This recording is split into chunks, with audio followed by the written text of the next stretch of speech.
Boleh nggak kalau zakat pakai uang? Kita ngamalin.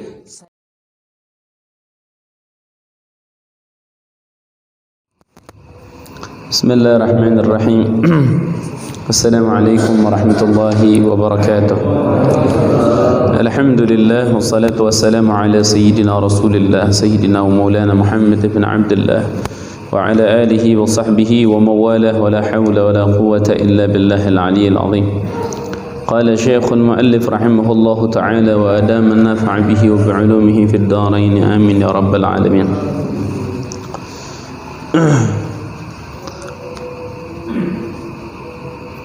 وتجب عمن في نفقته من المسلمين من زوجة وولد ووالد ومملوك والواجب صاع سليم من العيب من غالب قوت البلد وإن قدر على بعضه فقد أخرجه ويجوز إخراجها في رمضان سنة وقيلة صلاة العيد ولا يرى تأخيرها من يومه.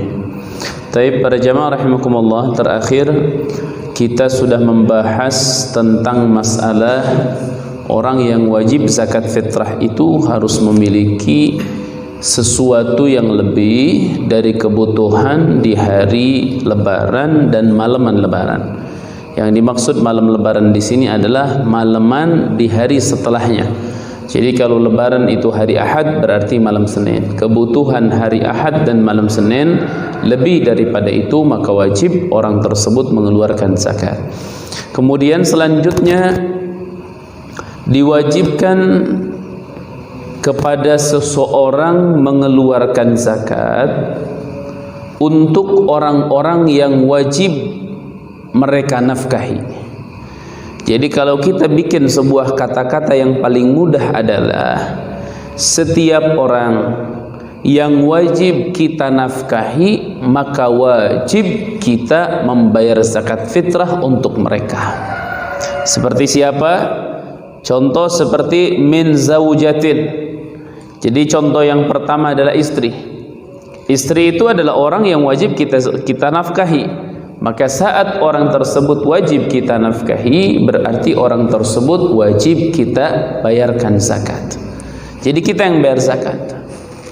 Ya, walaupun istri kita misalnya kaya raya, misalnya hartanya lebih banyak istri daripada saya, iya, tetap karena kewajiban menafkahi itu adalah laki-laki terhadap perempuan, maka wajib laki-laki membayar zakat bagi istrinya. Syuk, makanya para jamaah, dalam firman Allah surat An-Nisa, Allah Subhanahu wa taala katakan, Ar-rijalu qawwamuna 'alan nisa'i bima faddala Allah ba'dhum 'ala ba'd wa bima anfaqu. Itu perlu dipegang betul-betul. Jadi laki-laki itu derajatnya di atas perempuan sebagai pemimpin terhadap kaum perempuan kalau dua perkara dia punya. Pertama, faddalallah ba'dhum 'ala ba'd. Laki-laki itu dikasih kelebihan oleh Allah. Satu. Yang kedua, wabima anfaqu, dan karena laki-laki inilah yang diwajibkan oleh Allah membayar nafkah bagi kaum perempuan, maka kaum laki-laki berada di atas kaum perempuan. Makanya ada hadis Nabi kata Nabi sallallahu alaihi wasallam, lan yaflaha qaumun wallau amrahum imra'ah. Tidak akan pernah bahagia keluarga yang menyerahkan urusan rumah tangganya kepada perempuan. Jadi yang ngatur semua perempuan, itu kebahagiaan tidak akan pernah ketemu. Kemudian yang kedua, wawaladin. Walad ini anak-anak yang wajib kita nafkahi, wajib kita zakati. Tapi anak yang masih wajib dinafkahi ya, karena ada anak nggak wajib dinafkahi. Seperti anak yang sudah balik dan mampu untuk usaha, itu udah putus dari kewajiban orang tua. Kalau orang tua masih mau ngasih, terserah, itu pemberian, silahkan, itu baik. Wah Ustaz, saya mau masih bantu anak saya, silahkan. Tapi kewajiban memberikan nafkah sudah terputus pada saat anak itu balik dan anak itu mampu berusaha atau kerja, mampu. Oh Ustaz, anak saya nganggur, katanya nggak bisa kerja, nggak bisa, tetap putus. Kenapa? Karena bisa dia jualan kresek. Bisa dia kuli manggul, nggak perlu kerja itu harus kerja yang bagus, nggak. Yang penting dia bisa ngasilin duit. Kenapa? Ngasilin duit sebenarnya gampang. Ya, gampang ngasilin duit. Kemudian selanjutnya wawalidin. Walid itu orang tua.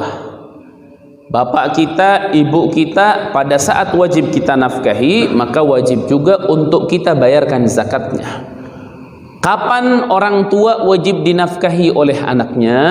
Kalau orang tua itu sudah tidak bekerja lagi. Bukan tidak mampu, tidak bekerja lagi. Jadi kalau orang tua sudah tidak bekerja, tidak ada penghasilan, maka wajib anak itu memberikan nafkah. Saat anak itu wajib memberikan nafkah, maka anak itu juga wajib untuk membayarkan zakat daripada orang tuanya. Seperti itu para jamaah. Jadi wajib. Hartanya dari mana si anak? Ya terserah dia. Ya. Kemudian wal wajibu sa'un salimun minal 'aib min ghalibi qutil balad. Kemudian sekarang ini masalah yang sangat penting para jamaah. Ini sekarang kalau para jamaah lihat di media sosial lagi rame ini masalah nih. Oh, lagi ramenya ini masalah. Masalah apa? Masalah tentang mengeluarkan zakat fitrah itu berapa dan boleh tidak pakai uang. Ini sekarang lagi rame nih. Ini sekarang lagi rame. Jadi pertama begini dulu, biar bapak-bapak paham dulu nih. Pertama biar paham dulu. Zakat itu, zakat fitrah itu diwajibkan itu tahun kedua setelah hijrahnya Nabi Muhammad SAW. Persis berbarengan wajibnya zakat fitrah itu dengan puasa Ramadan, berbarengan dengan sholat Id, dan juga zakat fitrah. Ini tiga perkara diperintahkannya dalam satu bulan berbarengan, yaitu tahun kedua setelah hijrah Nabi. Jadi 2 tahun Nabi pindah dari Mekah ke Madinah, disitulah perintah untuk melakukan zakat fitrah itu turun atau datang kepada Nabi Muhammad SAW. Di zaman Nabi Muhammad SAW, orang zakat fitrah itu semuanya pakai apa? Qutul balad. Qutul balad itu makanan di situ. Paling banyak mengeluarkan zakat pakai apa? Di zaman Nabi itu ada yang ngeluarin pakai gandum, ada yang mengeluarkan pakai kurma, ada yang mengeluarkan pakai akid. Akid itu susu yang dikentalkan sehingga dia seperti keju. Itu kalau kita ada susu asli mah bisa bikin tuh akid praktek. Jadi nanti ada akid, pada saat sudah dibuang itu nanti. Jadi akid itu ginilah simpelnya nih, saya kasih tahu. Nanti bapak-bapak tinggal namai sendirilah itu apa namanya. Karena bukan keju dia. Akid itu adalah susu asli, murni, diaduk-aduk di wadah. Nanti dia akan terpisah. Yang agak mengental itu ke bawah, yang encernya ke atas. Nah, yang encer ke atas ini rasanya kecut, asem banget. Itu biasanya diambil untuk dijual, dijadikan es, namanya reb kalau di Arab itu. Jadi reb itu pakai gula, pakai es, pakai itu tuh susu yang kecut itu, masukin, udah itu mantap sudah. Nah, nanti sisanya yang di bawah ini itu ditabur pakai anfikhoh. Anfikhoh ini adalah sahlah. Sahlah itu kambing yang baru lahir ke alam dunia, belum makan apa-apa, disembelih. Sudah disembelih, dibuka, itu di dalamnya adalah namanya apa ya, kalau kita ada perutnya lah, ada perut, wadah kotorannya, lambung. Kalau kita ngomongnya kadut biasanya ya. Ada kadut di situ, ada lambung. Itu lambungnya dibuka, serut. Itu dalamnya kan ada kotoran, tapi karena dia belum makan apa-apa, itu kotoran itu namanya anfikhoh. Dimasukin ke susu yang tadi, diaduk, simpan. Itu enggak hitungan 3 jam paling langsung mengental itu susu. Jadi sudah bisa dipotong, kental sudah, dan itu enak dimakan. Itu namanya anfikhoh. Makanan pokok di zaman dulu banyak, kacang-kacangan, biji-bijian seperti syair, seperti dzurrah, jagung, ada. Ini cerita dulu sedikit nih biar paham. Terus kalau Anda ditanya di zaman Nabi yang paling banyak orang mengeluarkan zakat fitrah pakai apa? Saya jawab, pakai kurma. Kenapa nggak pakai gandum? Kenapa nggak pakai syair? Kenapa nggak pakai yang ini? Kenapa pakai kurma? Alasannya di zaman dulu, karena kurma itu pada saat ada orang mendapatkan zakat, dia tidak perlu kerja keras, dia tidak perlu cari modal lagi untuk mengkonsumsi barang tersebut, dapat tinggal Kenapa nggak gandum? Gandum mesti digiling dulu, kalau bahasa sekarang. Dulu itu ditumbuk, udah ditumbuk, mesti dinyalain apinya, mesti diadonin, mesti dibikin roti. Lama, ada proses. Orang fakir kalau nerima zakat, kelaparan perutnya, nerima zakat gandum mentah, dia nggak bisa makan. Harus cari resepnya dulu, bumbunya dulu, apinya dulu, dia harus cari semuanya. Makanya di sana dulu lebih seringnya kurma. Kenapa? Tinggal Itu yang dimaksud makanan pokok. Di zaman Nabi sudah berlalu. Perhatikan nih ceritanya nih, biar nyampe ke kita nggak kaget gitu. Muncullah di zaman imam-imam madhab. Siapa madhab yang pertama dari 4 madhab yang ada? Pertama adalah Imam Abu Hanifah radhiyallahu anhu. Kedua Al-Imam Malik. Ketiga Al-Imam Syafi'i. Keempat Al-Imam Ahmad bin Hanbal. Berarti sebelum bicara Imam Ahmad, Imam Syafi'i, Imam Malik, bicara dulu Imam Abu Hanifah. Di dalam madhab Abu Hanifah radhiyallahu ta'ala anhu, beliau berijtihad. Di waktu itu beliau melihat keadaan, karena keadaan di zaman Abu Hanifah sudah beda dengan keadaan di zaman Nabi Muhammad. Maka ada ijtihad lagi. Seperti contoh gini bapak-bapak, perhatikan nih. Ini namanya mempraktekkan hadis dalam keadaan. Perhatikan, Nabi Muhammad SAW dalam hadis sahih mengatakan, kata Nabi, afdalus sadaqah al-ma. Paling afdalnya sedekah itu air. Sekarang bapak-bapak datang ke sini ke pesantren, bawa air seember ewang, ngomong ke saya, Ustaz ini ada sedekah air 1 ember. Saya terima, taruh di kolam. Bapak-bapak kalau mau tuh ambil 50 ember, 100 ember, silakan bawa pulang ke rumah. Artinya apa? Air berlimpah. Sekarang kalau Anda ditanya, sekarang yang paling afdal sedekah air apa sedekah uang? Loh kok sepi? Sekarang yang paling afdal sedekah air apa sedekah uang? Uang sekarang di kita. Sekarang di kita. Jangan bilang di yang lain dulu, karena di orang lain kita nggak tahu keadaannya. Sekarang di kita, di Cipetir, mana yang paling afdal? Sedekah air apa sedekah uang? Mazhar kasih ditawarin air seember apa duit 5.000? Hah? Ya mau duit, mau air seember? Duit. Kenapa Mazhar kasih nggak pilih air? Karena air banyak. Itu loh, karena air banyak, orang lebih butuh duit daripada air. Nah sekarang apakah hadis Nabi tidak berlaku? Nabi bilang paling afdolnya sedekah air. Saat kita bilang enggak, di sini saat ini paling afdol duit. Loh, nentang Nabi ini. Oh nggak bisa, bukan masalah nentang Nabi. Nabi mengucapkan hadis sesuai keadaan di zaman itu. Kalau Nabi hidup saat ini dan ada di Cipetir, kemudian kita tanya, wahai Rasul, mana yang paling afdol sedekah, air apa duit? Pasti kalau Nabi sekarang ada dan di Cipetir, jawabnya apa? Duit. Kenapa? Paling dibutuhkan. Kenapa di zaman Nabi dulu di Arab jawabnya air? Karena air lebih dibutuhkan daripada duit. Itu orang di padang pasir kehausan. Bapak-bapak di padang pasir jalan kaki nih, menuju kota misalnya sehari semalam lagi. Bapak-bapak nggak punya duit, nggak punya air, ditawarin. Cuman pilihannya salah satu, nggak boleh dua-duanya. Mau air 1 jerigen, apa mau duit 100 juta? Orang sana pasti ngambilnya air sejerigen. Kenapa? Ini 1 hari 1 malam jalan kaki di padang pasir, masih jauh. Kalau kita bawa duit, nggak ada yang jualan di sana, nggak kayak di kita keadaannya. Kalau di sini duit 100 juta, apa uang sejerigen? Nggak usah ngomong deh 100 juta.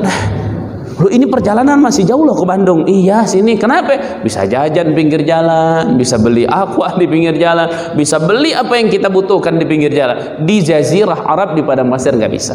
Jadi saya mau liatin dulu nih, liatin. Jadi pada saat di zaman Nabi begini, di zaman Abu Hanifah mulai muncul ijtihad Abu Hanifah, melihat di keadaan itu orang sangat membutuhkan uang, dirham dan dinar.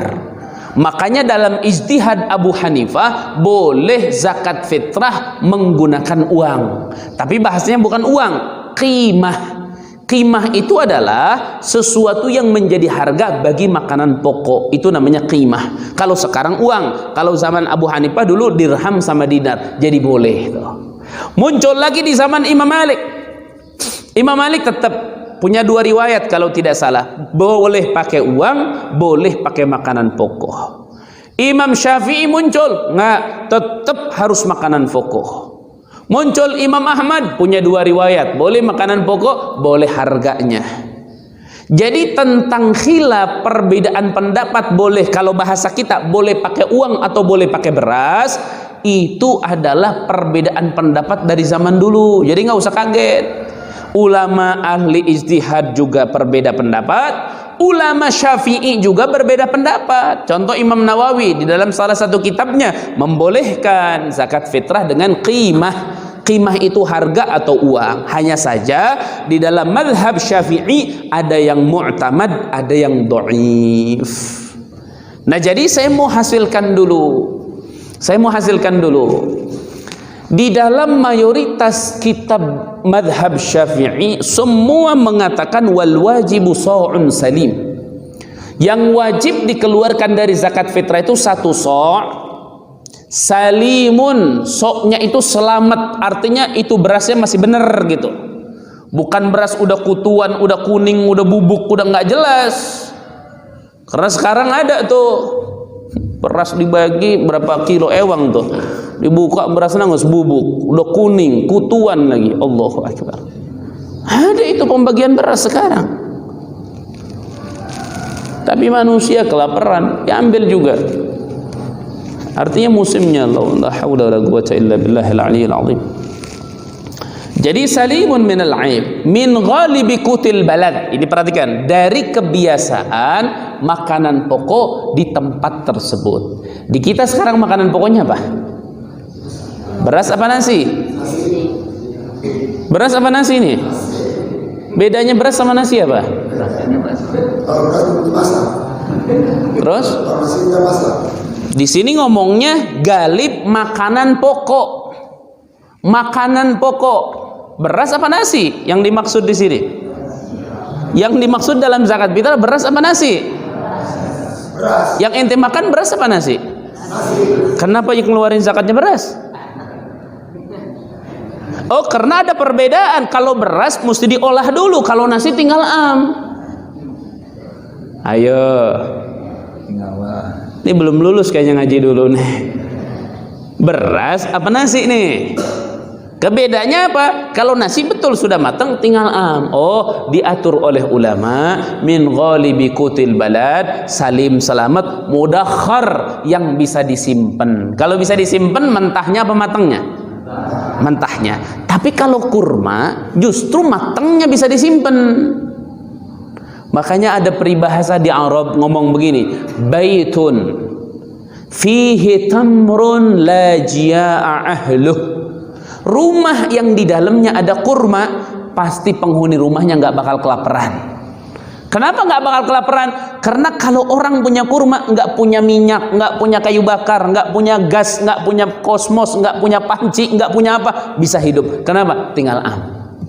Tapi kalau punya beras, belum tentu. Kenapa? Mesti diolah dulu, mesti begini dulu. Tapi yang dimaksud dalam mazhab Syafi'i, golib makanan kita itu adalah nasi, tapi yang dimaksud berasnya. Itu dikasih berapa? So'un, 1 so'. 1 so' itu berapa? 2,5 kilogram atau 2,7 kilogram. Dulu saya sempat bingung, ini yang benar 2,5 apa 2,7 sih? Ternyata timbangan 2,5 itu yang berasnya itu bagus. Yang 2,7 berasnya bagus, mohon maaf, 2,5 berasnya agak jelek, dan itu dibuktikan.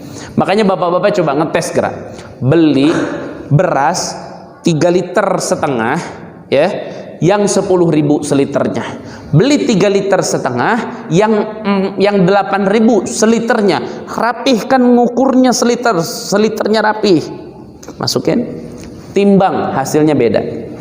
Padahal 3,5 liter, tapi bobot kiloannya lain. Makanya para jamaah, yang terbaik di kita itu 3,5 liter. Dilebihin, itu sangat baik sekali. Ustaz, boleh nggak saya zakat fitrah 5 liter? Boleh. Jangankan 5 liter, 10 karung juga boleh. Itu afdal, sudah manggul 10 karung.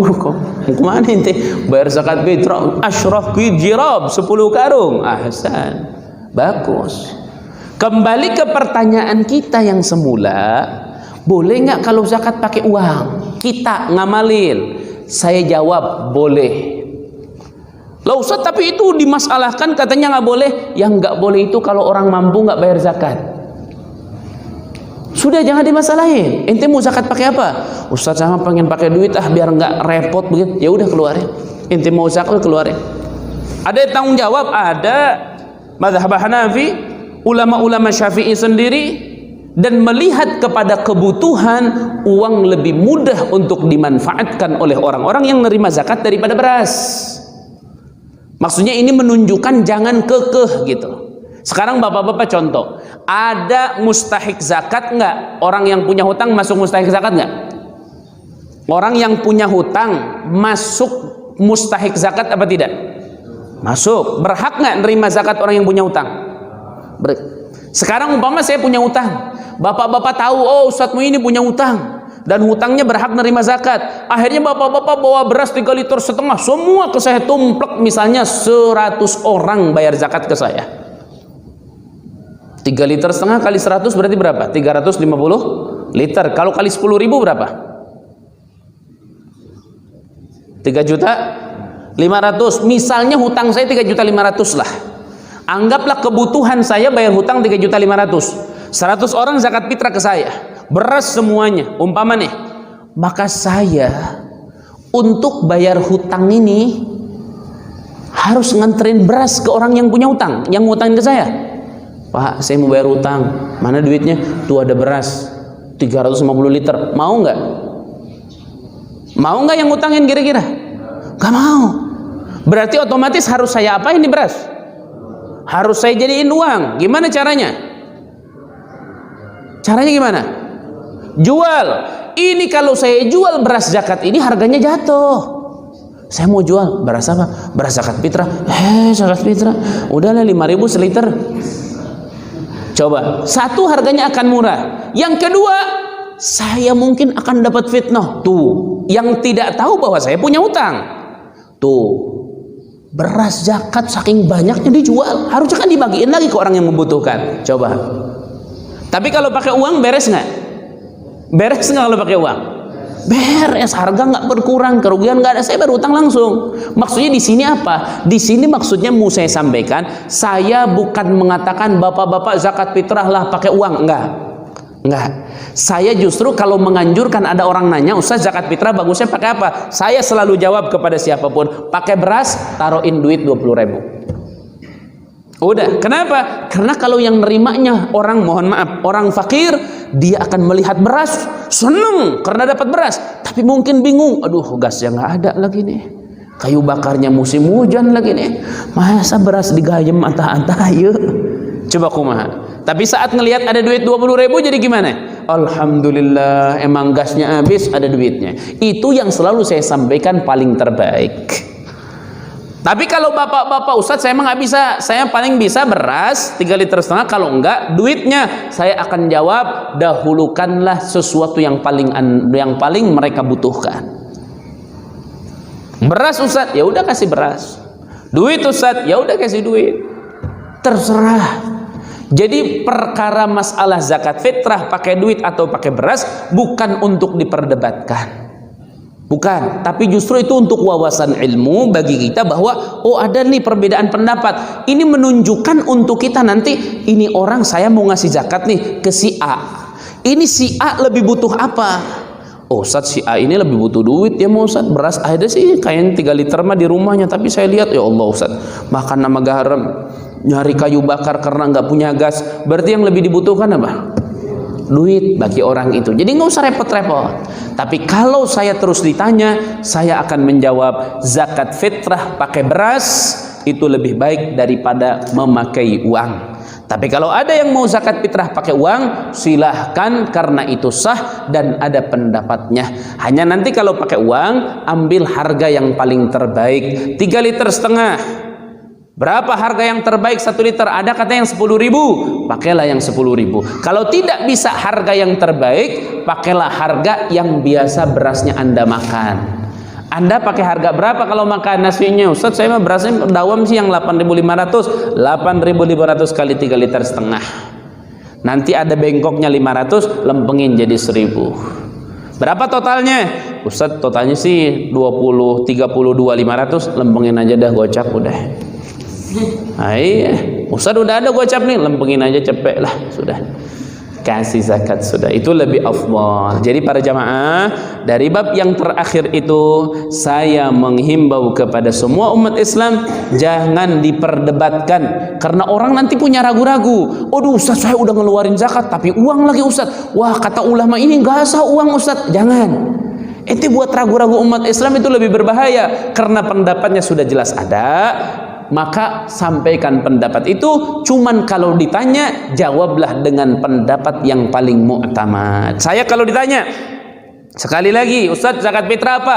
Beras berapa liter? 3,5 liter, tambahin uang 20.000. Ustaz nggak bisa, saya cuman bisa beras doang, kalau enggak saya hargain, udah yang terbaik beras, karena itu pendapat yang paling mu'tamad dalam mazhab Syafi'i. Ustaz saya mau beras tapi kesian Ustaz, yang mau saya zakati kayaknya perlu duit. Mau saya duit boleh Ustaz? Boleh. Tuh beda jawabannya tuh. Jadi kelasnya lain. Sehingga orang itu tenang dalam melakukan ibadah. Ada orang kan kekeh, fanatiknya fanatik nggak pantas gitu. Kok boleh? Nggak sah pakai duit, harus pakai beras. Astagfirullahaladzim. Dia tidak melihat cerita di zaman Nabi. Kenapa pakai kurma? Karena kurma itu tinggal lebih mudah dimanfaatkan. Nah, itu masalah yang pertama. Jadi bapak-bapak, mudah-mudahan bapak-bapak semuanya bisa memahaminya insyaallah. Kemudian yang terakhir bapak-bapak, di sini untuk menyempurnakan bab zakat, tadinya saya mau bahas bab sholat lebaran Idul Fitri ini, sunnah-sunnahnya, tapi gampang lah lain waktu insyaallah. Nah, di sini para jamaah, kepada siapa kita membayar zakat? Sebenarnya hal ini tidak perlu ditanya. Hal ini sudah sangat jelas dalam Al-Quranul Karim.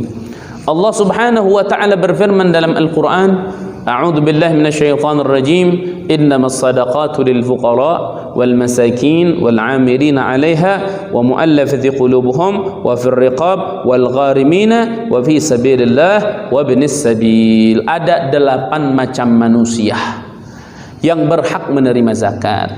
Yang pertama, saya runtutkan saja biar cepat. Yang pertama adalah al-fuqara, orang-orang fakir. Lebih gampangnya, orang fakir ini adalah orang yang tidak punya harta aset dan tidak punya pekerjaan tetap, atau punya pekerjaan tetap tapi gajinya sangat kurang dari kebutuhan. Bukan keinginan, kebutuhan. Karena kalau dari keinginan semua orang kurang. Makanya kalau bapak-bapak lihat orang kaya, pejabat, kenapa masih korupsi? Padahal gajinya gede. Karena mereka bukan ngejar kebutuhan, ngejarnya keinginan. Kalau ngejar keinginan, jangankan sebulan 1 miliar, sehari 1 miliar masih kurang. Karena keinginan itu tidak ada batasnya. Tapi kalau kebutuhan, ada kadar, ada batasnya sudah. Ustadz, anak saya 3, ya. Kebutuhan anak kamu? Ya karena anak saya belum sekolah kuliah, Ustadz, anak saya masih SD. Kebutuhan paling misalnya kalau SPP, ini mohon maaf, kalau SPP-nya misalnya cuman 10.000, jajannya sekian, ininya sekian. Udah Ustadz, anak saya itu sebulan paling butuh 300.000. Oke. Anak ente yang kedua, yang ketiga, totalnya 600.000 Ustadz. Kebutuhan ente dan keluar makan sekian Ustadz. Misalnya kebutuhan 1 bulan itu 3 juta. Misal. Ternyata dia bisa menghasilkan dalam kebutuhan sebulan itu hanya 1.500.000 atau kurang dari itu disebut namanya fakir. Itu disebut namanya fakir. Kemudian yang kedua al-masakin, masakin di atasnya sedikit, ya. Yang keempat, yang ketiga al-gharimun, orang-orang yang punya utang. Orang yang punya utang boleh nerima zakat tuh. Tapi orang, bukan negara. Ustadz, negara Indonesia kan punya utang Ustadz, berapa ribu triliun, boleh dong kita zakat ke negara? Jangan. Kenapa jangan? Satu, zakatnya tidak sah karena bukan ke orang. Dua, kalaupun sah nanti duitnya hilang. Utangnya tetap segitu, duitnya nggak ada. Nggak percaya bapak-bapak. Kenapa BPJS itu dulu pas mau dinaikin nggak boleh sama Mahkamah Agung? Kenapa nggak dibolehin? Karena bukan kecil iurannya, yang megangnya nggak becus. Yang ngurusnya nggak percaya sih, yang ngurus BPJS itu gajinya gede-gede, tiap bulan hampir naik. Gajinya digedein, ngurusnya nggak becus. Masa mau rapat BPJS sampai di luar negeri? Rapat mah di Bogor aja enak tempatnya. Sekarang dinaikin. Berapa coba kelas 1? 150.000. Kelas 1. Allahu Akbar. Orang bilang, wah ini presiden sudah melawan hukum katanya. MA aja Mahkamah Agung dilawan.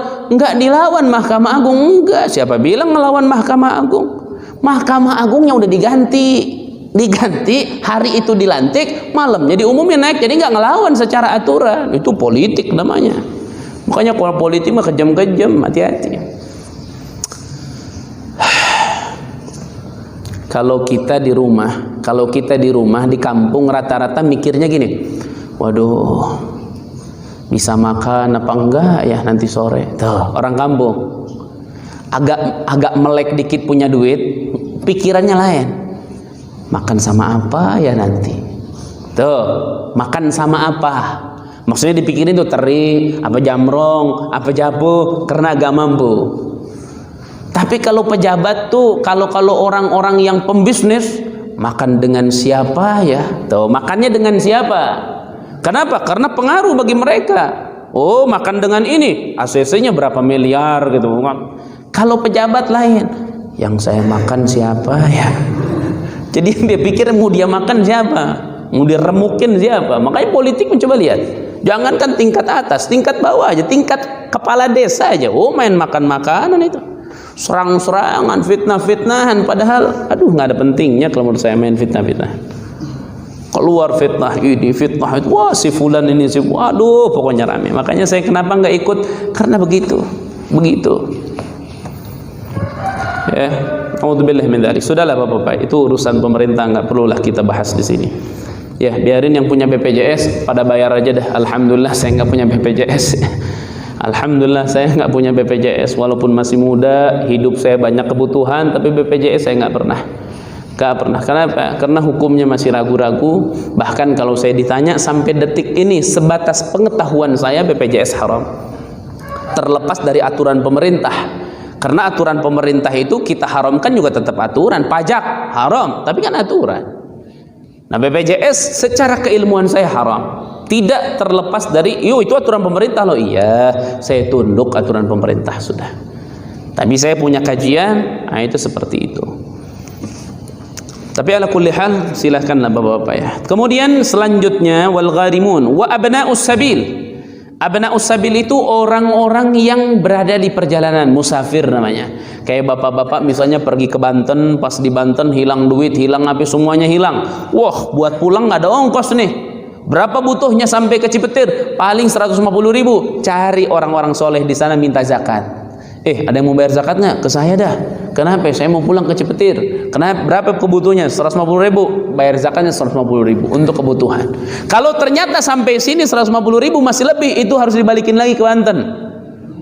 Karena apa? Karena Anda menerima zakatnya atas nama Ibnu Sabil. Kecuali kalau atas nama fakir, bisa.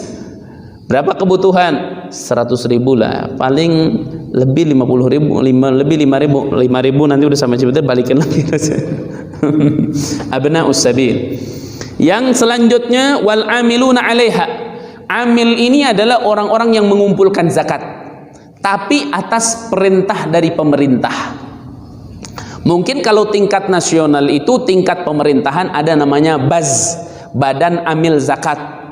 Nanti ada Baznas, ada Baz daerah, ada Baz provinsi. Itu Baz namanya Badan Amil Zakat. Mereka yang bekerja boleh mengambil zakat seala kadarnya kalau mereka tidak dapat gaji dari pemerintah. Kalau mereka dapat gaji dari pemerintah, haram mereka ngambil dari zakat. Karena beda antara Baz sama laz. Kalau laz itu di bawah Departemen Agama, kalau baz itu di bawah kementerian. Bedanya tuh. Makanya kalau laz biasa ngomongnya lazis. Lazis biasa ngomongnya. Ya. Lazis biasanya lembaga amil zakat infak sodakoh biasanya disebutnya. Itu di bawah Kementerian Agama. Itu mah siapa aja bisa bikin. Di pesantren ini pun kalau mau bikin bisa bikin. Bagusnya apa lazis itu? Bagusnya adalah itu gerakan pribadi, artinya bukan di bawah pemerintahan, tapi naungannya sah secara pemerintahan, ada nomor registrasi dan lain-lain. Dan manfaatnya kalau itu diadakan di kampung, apa coba? Manfaatnya fakir miskin mustahik itu akan menyeluruh. Anggap bapak-bapak gini, mohon maaf bapak-bapak, mohon maaf. Misalnya bapak-bapak dawam ngaji di sini nih, mohon maaf. Melihat di antara kita ada orang yang benar-benar fakirnya luar biasa misalnya, kita tahu semua. Bisa jadi gara-gara nggak ada yang ngatur zakat fitrah kita karena merasa oh yang paling fakir dia, dikasih ke dia, nanti saya ke dia, ini ke dia, ini ke dia. Akhirnya fakir-fakir yang lain nggak dapat. Yang fakir yang dapat siapa? Yang fakir jasa ini numpuk, akhirnya dia di rumahnya berasnya. Yang fakir lain gini aja, ya Allah malam takbiran nangis. Makanya ada lazis itu untuk ngatur itu. Saat ditampung semua zakat di lazis, maka lazis sudah punya data. Minimal 1 RW Cipetir datanya sudah ada. Dibagi itu nanti semuanya. Kalau kebaginya 10 liter berarti 10 liter semuanya. Kalau uang bentuknya kebagi semuanya. Itu bagus sekali kalau diadakan. Ya, coba nanti orang-orang yang mengerti tentang itu silahkan dibuat. Saya pasti mendukungnya karena itu sangat maslahat dan manfaat untuk umat Nabi Muhammad SAW. Kemudian selanjutnya wal muallafati qulubuhum, orang-orang yang muallafah qulubuhum. Muallafah itu adalah orang-orang yang dijaga hatinya. Sebenarnya muallafati qulubuhum ini bukan cuma orang muallaf baru masuk Islam, bukan. Muallaf qulubuhum ini orang yang hatinya jaga agar dia tidak berubah amaliyahnya. Makanya para jamaah rahimakumullah, muallafati qulubuhum lebih dominan adalah orang-orang yang baru masuk Islam. Kemudian selanjutnya wa fi sabilillah, orang-orang di jalan Allah Subhanahu wa taala. Nah, ini fi sabilillah adalah orang-orang yang berperang di jalan Allah Subhanahu wa taala. Ulama-ulama seperti Imam Mudabiri, Imam Baghawi, Imam Royani, beliau menyampaikan bahwa ulama guru-guru ngaji di kampung-kampung kita termasuk sabilillah. Jadi kalau zakat ke kiai-kiai, ke ulama-ulama di kampung-kampung kita itu zakatnya sah. Zakatnya sah. Kenapa? Karena 3 ulama mengatakan fi sabilillah. Tapi ya di kita mohon maaf, kadang-kadang mungkin ulamanya fakir, kadang-kadang mungkin ulamanya miskin, kadang-kadang mungkin ulamanya punya utang. Jadi dengan nama-nama itu mereka juga sudah menjadi mustahik zakat. Jadi zakat Anda sudah benar dalam mengeluarkannya. Tapi para jamaah